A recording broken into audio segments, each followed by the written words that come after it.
이번 화물연대 총파업은 윤석열 정부가 출범한 지 한 달 만에 벌어지는 대규모 파업입니다. 정부와 화물연대 모두 강경한 입장이죠. 사회정책부 조차훈 기자와 자세한 얘기 나눠보겠습니다. 어서 오십시오. 윤석열 대통령 취임 뒤에 첫 대규모 파업 아닙니까? 사실 정부하고 노조 간 신경전은 이전부터 팽팽했습니다. 네, 그렇습니다. 윤석열 대통령이 대선 기간부터 강조했던 점이 바로 기업과 민간 중심의 경제입니다. 네. 기업과 시장이 키워드였는데 문재인 정부 때와 차별화되는 과제들을 추진해 온 겁니다. 일찌감치 새 정부 국정과제 이행계획서에 노조의 불법 파업, 사업장 점거 등에 대한 엄정 대처 방침이 명시되기도 했습니다. 네.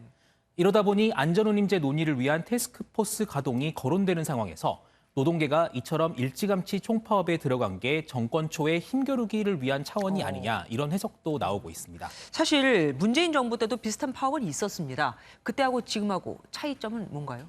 네, 화물연대는 지난해 11월에도 안전운임제의 일몰제 폐지를 요구하며 총파업에 나선 적이 있습니다. 예. 문재인 정부 때였죠. 당시 국토부의 대응은 비상수송대책을 담은 A4 용지 2장짜리 참고자료를 낸 것이 전부였습니다. 하지만 이번에는 달랐습니다.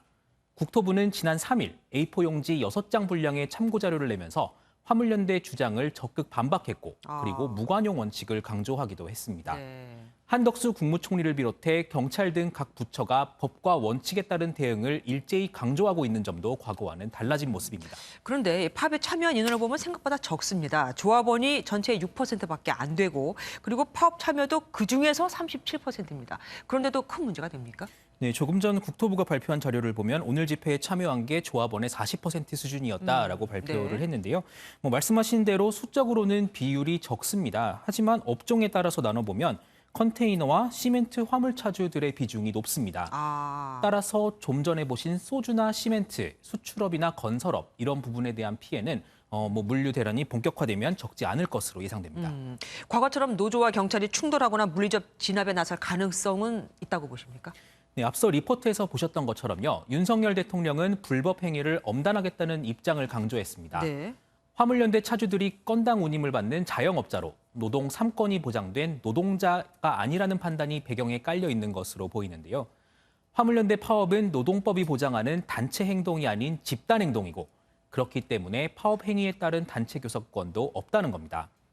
결국 안전운임제 연장 문제는 대화를 이어가되 노조 소속이 아닌 화물차를 막는 등 단체 행동에 대해서는 제지에 나설 것으로 보입니다.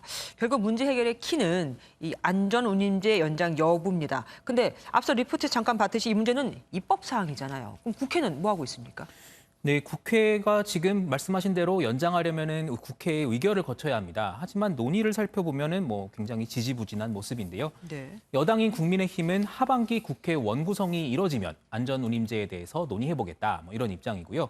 그리고 과반 의석을 가진 더불어민주당은 안전운임 확대 추진 방침을 밝혔지만 지방선거 이후 당내 혼란이 이어지고 있는 상황입니다. 결국 사태 해결의 키인 안전운임제 문제가 풀리지 않으면서 파업이 장기화할 수 있고 정부의 대응에 따라 노동계의 반발이 더욱 강해질 가능성도 제기됩니다. 예, 사태를 악화시켜서는 안 되겠죠. 그러려면 대화를 통한 해법이 제일 중요하고요. 지금까지 사회정책부 조차훈 기자와 함께했습니다. 고맙습니다.